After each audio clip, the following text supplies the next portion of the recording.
Hello, everyone. This is Dr. Hurd. Thank you, BUSA 6621 Executive Perspectives in Leadership.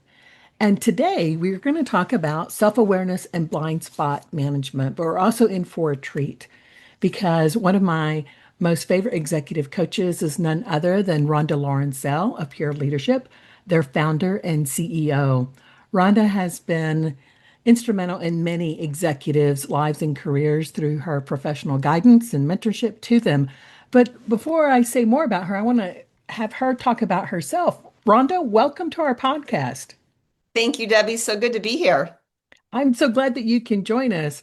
Rhonda, I want to talk with you today because given your experience, you have worked with executives who have underestimated their blind spots. And maybe their self awareness was low, or maybe it was just such a new experience that they didn't know what to expect. And so they perhaps relied on limited or filtered feedback from others. And so when they receive that feedback, they may have misinterpreted it, or perhaps they avoided it completely because they were in the beginning of their executive tenure or had been there so long that said, I just don't need it. So when all of that is said and done, it probably limited their ability to grow. So, Rhonda, I'd like to talk to you more about that because of the experience that you have and ask you a few questions about that. But before I do, can you give the students a sense of what you do and who you've worked with, if you don't mind? Sure, happy to do so. So, Debbie, my background, which you know, is a little bit unique in that my educational background is in clinical psychology. So most executive coaches don't have a background in clinical psychology. They may have one in industrial organizational psychology, but usually not clinical. Just a little bit about me. So I grew up with entrepreneurial parents. And when I was in college, my dad said, well, if you're going to go into psychology, you better get a PhD or else you're not going to make any money. And I thought, okay, I'll do that. I loved school. I loved learning. So I went and finished my PhD in clinical psychology. But because my parents were entrepreneurs and I grew up in a business, the clinical world, although I did really like it, was very different than what I was used to.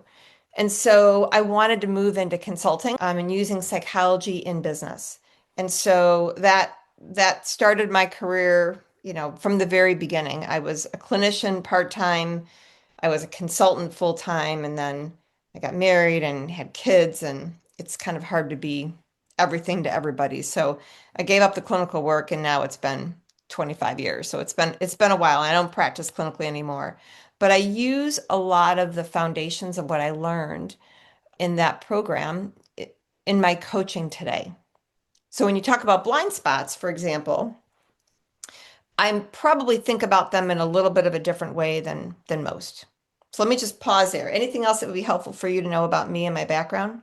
That's a great way to set up what you're going to talk about with self-awareness and maybe bring in some emotional intelligence because I think it's important for our students to understand that, like you said, it's not just an interpretation, but you also have the the training, the education to support that. So going into blind spots and self-awareness, how how do you help leaders uncover their blind spots, especially if especially if it might trigger defensiveness, for instance? Yeah.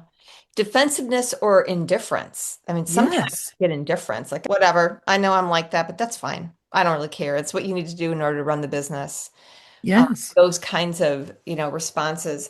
So first, I think the most important part is tapping into some sort of motivation. I mean, people need to want to uncover a blind spot. That's probably almost bigger than uncovering the blind spot itself. So people need to think about like what's in it for them to look internally and care about the feedback. Because if you're not getting that, if you can't find that sort of internal motivation, then you will just get defensiveness or indifference. And it doesn't matter how many times you say it, how you threaten it, what you hang over their head in terms of negative things that it'll mean, people not liking you or your brand being tarnished. If they don't care about those things, it doesn't, you're just wasting their time and yours. So really trying to understand why somebody would care, tapping into that motivation is the more challenging part than actually giving the feedback for the blind spots. And I can imagine, have you had clients who were perhaps referred to you by other executives who said, Rhonda, help them understand their blind spots or help them become more self-aware? How have you gotten that opportunity, that executive who maybe is indifferent, to become motivated? Is that even possible? It it's well, so let me just pause here and say I don't know if it's possible to get them to peak up to become motivated. What I do is I look for where they are already motivated.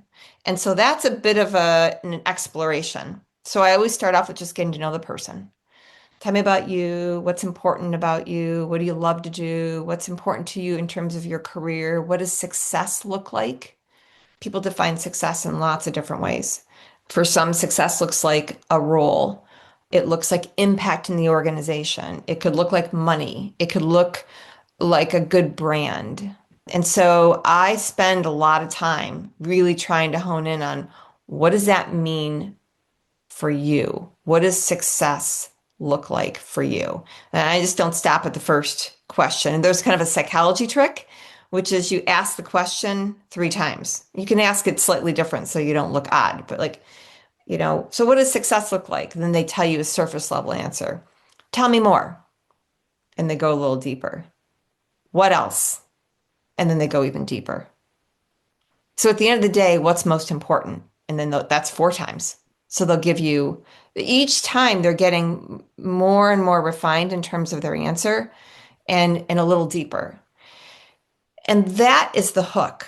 So whatever they say, let's say they say, eventually it's my brand. I want to be known as somebody who really cares about this organization. I work so hard, so many hours. I want to be known as somebody who runs a very tight ship and has great quality and outstanding execution and has turned this company around. Okay. I mean, those are different desires.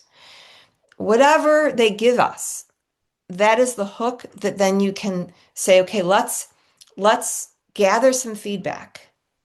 I already have feedback. Let me tell you about some things that I think are helping you do this, are supporting your efforts, a bunch of things that you're doing well that are really helping you. You have regular meetings with your people, very clear expectations, you're holding people accountable, whatever it is that they're doing. And let me tell you a couple things that I think are creating noise around your ability to get what you want, to be known as that impactful leader, or to be known as the person to turn this company around, or that might be getting in the way of your speed in turning this company around. Sometimes you got to go slow in order to go fast.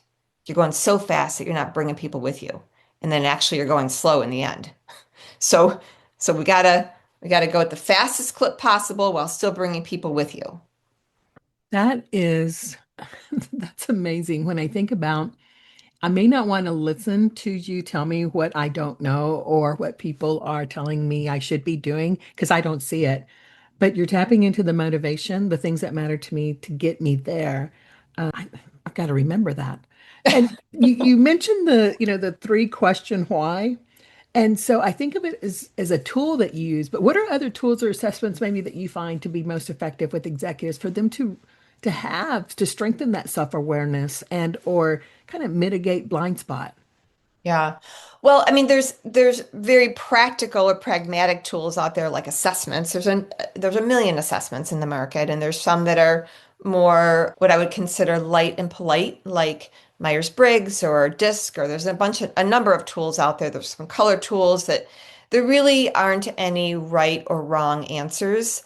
Um, there are other tools that are much more complex and robust that get at some more deeper personality characteristics. I prefer using tools like that. Usually you have to be certified to use those.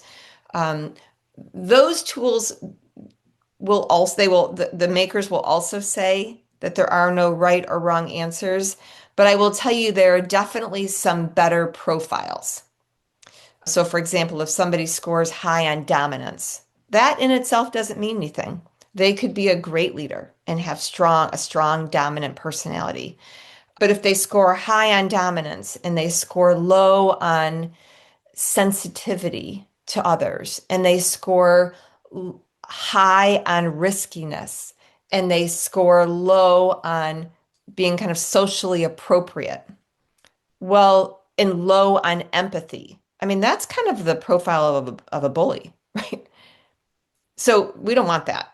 We don't want that profile.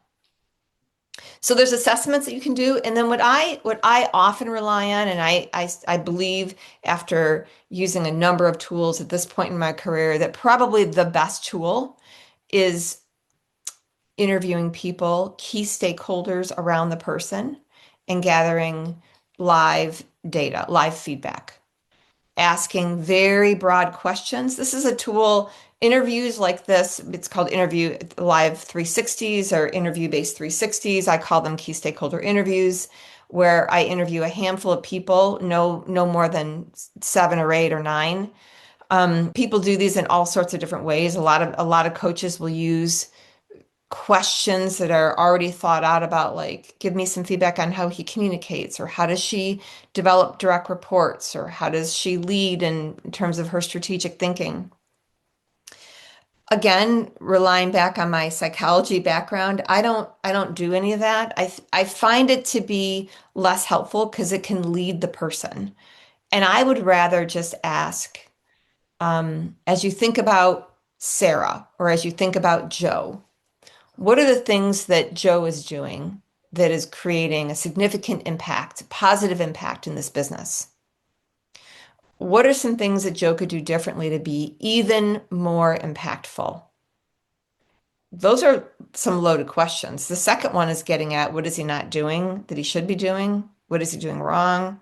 What are some strengths that he's underutilizing? And I just want to hear what comes to mind first with the person, because that is their brand. And Rhonda, when I hear those kind of questions, they're constructive and they feel safe to me. If you had asked me for feedback about Sarah or Joe, I would feel safe in answering those because of the way that you phrased them. Because I was going to ask, as a leader, as an executive perhaps, are those similar questions that you would have them use to solicit honest feedback from people who may hesitate to give it? Could we use the same questions that you just posed to them? Yes. Yeah, absolutely. I mean, what's most important is that everybody involved, most importantly the coaching client, but everybody involved needs to know that this is all for good. This is all to be helpful. This has nothing to do with getting somebody fired, or beating the truth into somebody, or forcing them to see what they don't want to see. This is all about being helpful, because ultimately in leadership, we're looking to drive business. Like these leaders are in positions in order to grow the business. And that negative kind of get him out, she's terrible, that doesn't work well in business. I mean, you have to be honest, direct, sort of hit them between the eyeballs with feedback in a direct way, but in a way that they believe you have their best interests at heart. And the only way for that to happen is you actually have to have their best interests at heart. And so the people who you choose to gather data from need to have their best interests at heart. Exactly. As as we start to end this podcast, Rhonda, I'm also curious, what methods or strategies would you recommend to students, many of whom are on this call are in leadership roles already, to stay aware of their strengths and their limitations? Any guidance there? You know, here's one exercise that I would recommend that everybody do, whether you're a student, whether you're a parent, whether you are just a stay-at-home dad or mom. Ask your audience, what is one thing I can do differently to be a better fill in the blank? What is one thing I can do differently to be a better colleague? Ask your peers that. A better partner. What is one thing I could do differently to be a better dad? Ask your kids that. What is one thing I could do differently to be a more effective or more valuable, person on your team, boss. I love it. It's a call to action. It is elegantly simple and something that we can all do right now. Mhm. Rhonda, it's always a pleasure talking with you because you are so insightful and you have all of the experience having, hundreds, if not thousands of conversations with executives. I hope you join us again. Thank you for your time today. Rhonda, any final words from you? Thank you for inviting me, and I hope everyone enjoys the couple of tidbits that I was able to pass along. Thank you, Rhonda. Have a great day.